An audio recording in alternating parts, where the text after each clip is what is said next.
Du sidder i sengen, jeg kan se du har grædt. Jeg bøjer nakken i skam, for jeg ved at dine tårer har ret. Vi har vendt det så mange gange, alligevel sker det igen.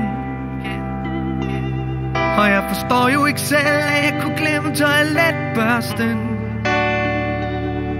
Ingen af os forstår, at det kan være så svært. Efter 8 års forhold burde jeg fandme have lært at tage ansvar og huske, at jeg ikke længere kun er mig selv. Jeg var ung, jeg var vild, og mit liv var et rod. Jeg både grinte og røg, jeg drak øl og spiste salt uden jord. Og min kassekredit havde et alt for højt loft. Jeg spillede Tomb Raider tit og onanerede til Lara Croft. Men med din hjælp er jeg blevet et meget bedre menneske. Du har hjulpet mig med at droppe både toast og Lars. Vi har bortfiltreret dele af mig, du synes var fjendske. Jeg har fået en frisyr, som din mor vil synes er flot. For når du er glad, har vi det godt. Burde takke dig dagligt for den vej, du har vist. Vi taler hver dag om de ting, du har gjort, og de ting, jeg har spist. Jeg kan da altid få en tur i byen med mine venner igen.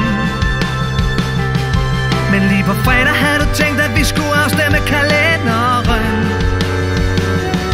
Og at der ikke blev råd til carport er vel også okay, når alle pengene de gik til nogle puder fra Hay. Og det er takket være dig, vores husstand endelig betaler licens.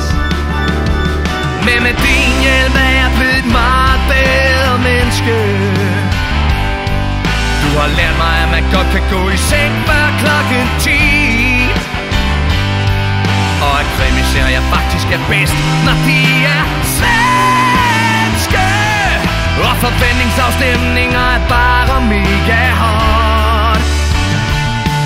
Og når du er glad, har vi det godt. Så når du først er gal, så er din glæde uden hemmelighed. Og hvis du ikke får ret i alt, så bliver der pisse dårlig stemning.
Har vi det godt?